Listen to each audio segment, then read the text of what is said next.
Bila kami sampai di kaunter, pegawai tu tanya. Dia kata, okey tuan, apa yang boleh saya bantu? So ayah saya kata, tuan, anak saya nak mendaftar ataupun nak membuat rayuan untuk kemasukan saluran kedua. Dan masa tu tuan-tuan dan puan, saya perasan ada timbunan envelope yang berwarna kuning dan putih di belakang kaunter. Yang mana tingginya mungkin dalam paras separuh daripada saya. Masa tu saya tak tahu tuan-tuan dan puan, apakah dokumentasi yang berada di belakang kaunter tadi. Dan selepas tu pegawai pendaftar akademik tanya, okey tuan, ada bawa documentation anak? So ayah saya kata ada. So kami pun hand over documentation itu kepada pegawai tadilah. So dia pun semak, dan selepas dia semak, tuan-tuan dan puan, dia kata okey, kami akan bawa masuk ke dalam mesyuarat dan sekiranya diterima, insya-Allah kita akan panggil. Dan tuan-tuan dan puan, conversation itu adalah less than 5 minutes. Alright, sekali lagi saya ulang. Conversation tadi adalah less than 5 minutes. So kami pun keluar selepas kami hand over borang saya ke kaunter. Saya dengan ayah saya pun keluar daripada pejabat pendaftar akademik UMS masa tu. Sampai di luar, tuan-tuan dan puan, kami pun berjalan beberapa langkah. Kami bertemu dengan seorang pegawai, seorang pemuda, dan saya percaya beliau juga adalah pegawai di Universiti Malaysia Sabah. Tuan-tuan dan puan, kami tak kenal dia. Dia tak kenal kami. Dan saya masih ingat pegawai itu berkot warna hitam, pakai seluar hitam, agak sedikit rendah, dan masa tu tuan-tuan dan puan badannya agak gempal. So dia pun sapa ayah saya. Dia kata, tuan daripada mana tuan? So ayah saya kata, saya daripada pejabat pendaftar akademik, bawa anak saya untuk sampaikan ataupun membuat permohonan saluran kedua masuk ke UMS. So respon lelaki tadi, dia kata, tuan hantar borang tadi dekat mana? So ayah saya kata, saya hantar dekat kaunter. Kenapa? So pemuda tadi kata, tuan, macam ni, saya cadangkan tuan masuk balik ke pejabat pendaftar akademik, bagi tahu tuan nak jumpa Encik Abdullah Said. Encik Abdullah Said merupakan pendaftar akademik di UMS masa tu. Sekarang beliau adalah yang bahagi datuk lah, dan sekarang beliau telah berpencen. Dan dia kata, pemuda yang kami jumpa dekat luar ni kata tadi, tuan masuk balik, ambil balik dokumen tu, bagi tahu dengan pegawai yang in charge dekat kaunter tadi, saya nak jumpa Encik Abdullah Said. Dan kalau boleh, tuan sendiri jumpa Encik Abdullah Said dan beritahu hajat tuan nak minta tolong anak ni masuk ke UMS. InsyaAllah dia boleh bantu. Dan masa tu tuan-tuan dan puan, memandangkan saya nak sangat masuk study, saya nak sangat further my degree, saya dengan ayah saya terus masuk balik ke dalam pejabat pendaftar akademik. Dan kebetulan masa tu tuan-tuan dan puan, envelope saya pun masih berada di kaunter, dan kami pun ambil balik borang ataupun dokumen saya di atas kaunter. Dan masa tu tuan-tuan dan puan, ayah saya kata, tuan maafkan saya, kami nak jumpa Encik Abdullah Said. Dan kebetulan person in charge yang berada di luar tadi ialah bos dia kan. So dia kata, okey. So dia pun buka pintu dan kami pun masuk ke dalam bilik pendaftar akademik, yang mana masa tu adalah Encik Abdullah Said. Tuan-tuan dan puan, saya dengan ayah saya duduk, dan di hadapan saya Encik Abdullah Said. Beliau merupakan pendaftar akademik Universiti Malaysia Sabah. Masa tu Encik Abdullah Said sapa ayah saya. Ya tuan, apa yang boleh saya bantu? So ayah saya pun memulakan bicara. Ayah saya kata, tuan, anak saya ni nak sangat masuk study, dan dia nak memohon untuk saluran kedua kemasukan ke UMS. So Tuan Abdullah Said kata, okey, adik apply apa So saya pun kata, tuan, hari tu dekat UPU saya apply untuk kos pendidikan. Biasalah masa tu kita nak keluar-keluar terus jadi guru, kita nak secure kan. So okey, kalau macam tu boleh tak saya tengok you punya dokumen? So saya pun hand over, saya pun berikan dokumen saya dalam envelope putih. So dia pun ambil saya punya dokumen, dia pun buka satu-satu. Dia kata gini dengan saya, Rizal, kalau sekolah pendidikan ataupun fakulti pendidikan dah penuh, dia kata, So, saya balas macam mana? Saya balas, tuan, tolonglah tuan. Saya nak belajar juga. Saya nak fakulti pendidikan juga. Kalau saya duduk dekat tepi dan saya beli sendiri kerusi pun tak apalah. Saya kata macam tu. Saya kata macam tu tuan-tuan dan puan dengan pendaftar akademik masa tu. Tapi masa tu insya-Allah saya kata, oh yang tu memang tak boleh lah. Memang kita dah full. Cuma saya boleh bantu. Kalau you betul-betul nak study, ada satu kekosongan di UMS kampus antarabangsa Labuan. International Finance. So dia tanya saya, you nak tak? Tuan-tuan dan puan rasa macam mana? So saya kata, yes saya nak. Tuan-tuan dan puan, bila saya kata saya nak, dia minta saya punya IC dan dia tengok dan dia pun berundur, dia berpaling ke kiri dan masa tu tuan-tuan dan puan, insya-Allah saya menaip sesuatu di komputernya. Bila dia type sesuatu, less than 2 minutes, dia tekan button enter. Dan keluarlah 2 keping kertas tuan-tuan dan puan. Kertas tu warna biru. Saya masih ingat lagi tuan-tuan dan puan. Dan kertas tu setelah keluar daripada printer, dia pun letakkan kertas tu dan dia pun stapler kan. Dia pun sign tuan-tuan dan puan. Dia sign, selepas dia sign, dia beri kepada saya dan surat itu adalah surat tawaran melanjutkan pengajian ke Universiti Malaysia Sabah. Dan dari situlah saya bermula. Tuan-tuan dan puan-puan, alhamdulillah saya sangat bersyukur kerana dengan asbab saya melanjutkan pengajian ke UMS, saya boleh explore apa yang saya dapat sekarang. Tapi tuan-tuan dan puan-puan, apa yang menjadi ralat saya sampai sekarang, saya tak kenal. Saya tak tanya nama orang yang tunjuk jalan saya masa dekat luar tadi. That's why tuan-tuan dan puan-puan, jangan sekali-kali underestimate bantuan-bantuan kecil.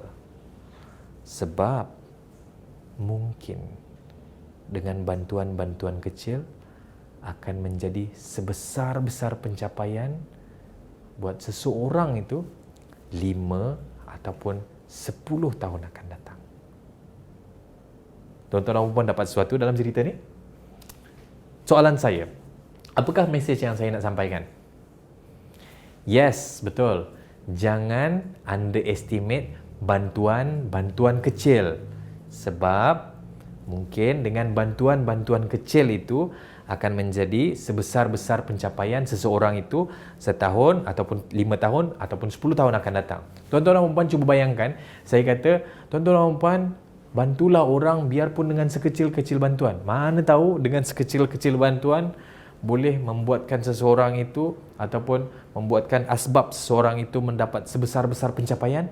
Agak-agak kalau saya memberikan mesej itu secara terus, agak-agak anda, ianya lebih bagus ke ataupun lebih baik lagi kita salurkan dengan cara penceritaan?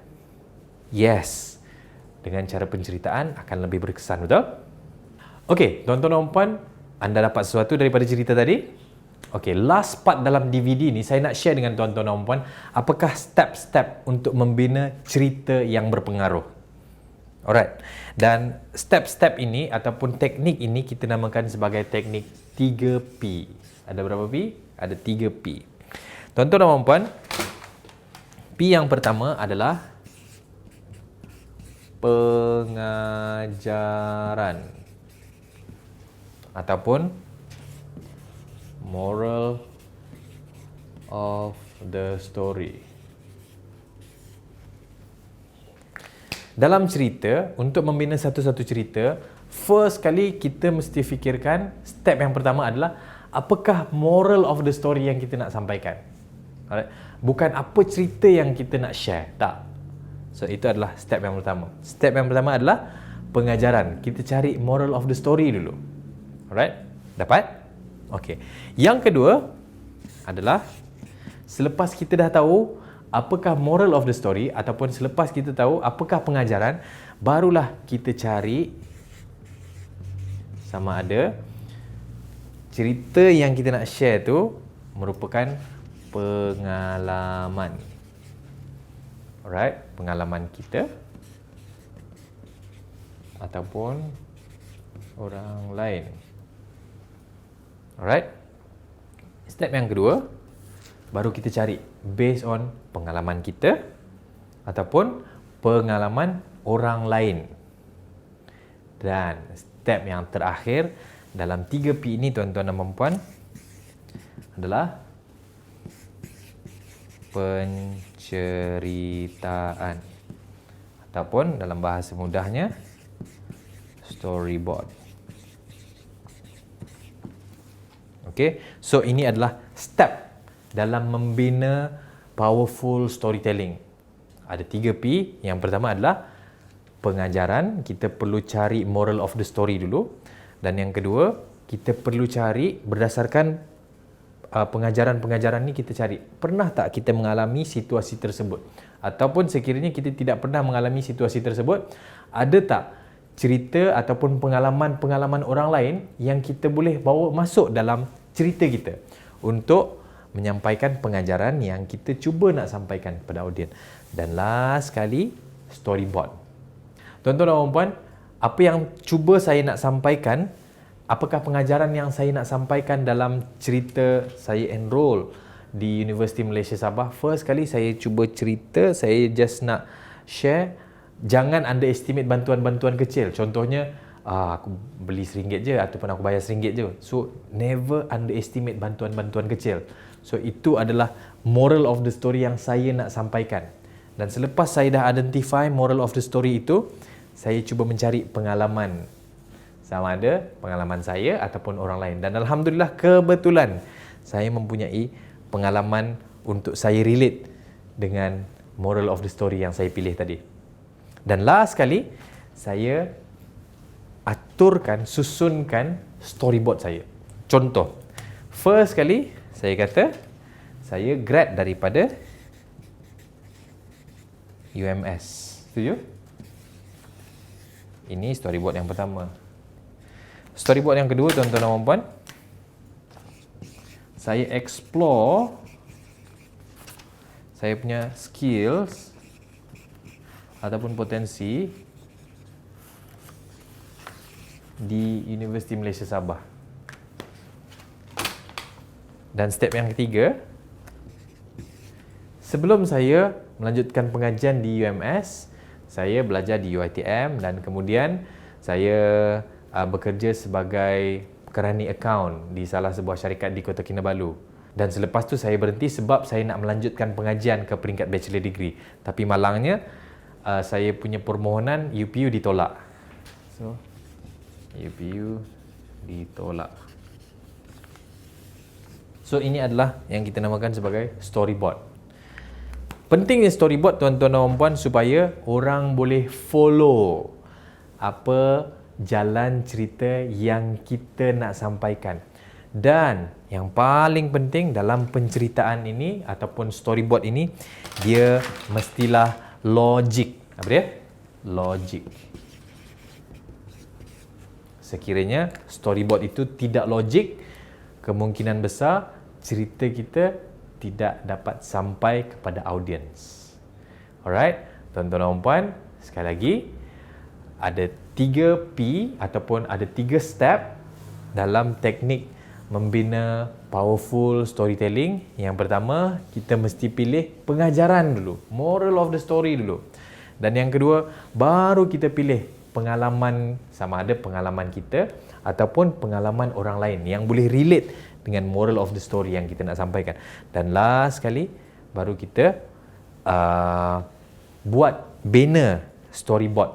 Dan akhirnya dengan storyboard tu, last sekali, baru kita sampai kepada moral of the story.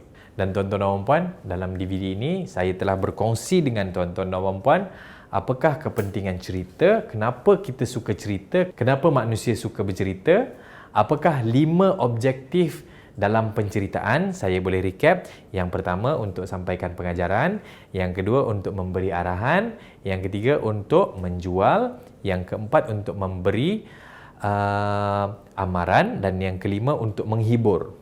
Dan seterusnya, saya telah berkongsi dengan tuan-tuan dan puan-puan cerita daripada Al-Fadhil Ustaz Muhammad bin Abdullah Al-Amin, yang mana moral of the story-nya adalah kadang-kadang apa juga kejayaan yang kita buat sekarang adalah hasil doa orang lain yang tak ada kena-mengena dengan kita.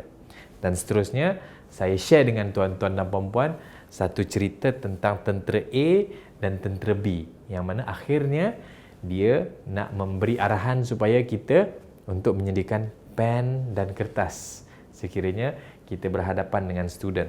Dan cerita seterusnya saya share dengan tuan-tuan dan puan tentang Aku, Ratu dan Mini Cooper, yang mana moral of the story-nya adalah syukur. Sebab kadang-kadang apa yang kita kejar itu lebih memenatkan dan apa yang berada di sekeliling kita itu lebih menenangkan. Dan last sekali saya kongsikan dengan tuan-tuan dan puan tentang kisah saya, explore diri saya dan bagaimana saya masuk ke Universiti Malaysia Sabah. Dan akhirnya moral of the story-nya adalah jangan sekali-kali underestimate bantuan-bantuan kecil. Alright? Dan di akhir DVD ini tadi, kita sudah share dengan tuan-tuan dan puan cara, step untuk membina powerful storytelling dengan teknik 3P. Yang pertama, first sekali, iaitu dengan pengajaran, moral of the story. Dan yang kedua, barulah kita cari sama ada pengajaran ini ada tak pengalaman kita ataupun pengalaman orang lain. Mungkin pengalaman orang lain kita juga boleh ambil kisah-kisah Nabi contohnya ataupun kisah-kisah orang terdahulu. Itu pun boleh tuan-tuan dan puan. Dan yang ketiga, step yang ketiga adalah dengan mengaturkan storyboard. Dan storyboard ini perlu logik. Jadi tuan-tuan dan puan, semoga anda dapat membina storytelling yang powerful agar message-message yang bagus itu, agar moral of the story itu dapat disampaikan dengan penuh impactful. Semoga bermanfaat. Kita jumpa dalam sesi seterusnya. Sekian. Assalamualaikum warahmatullahi wabarakatuh dan salam sejahtera.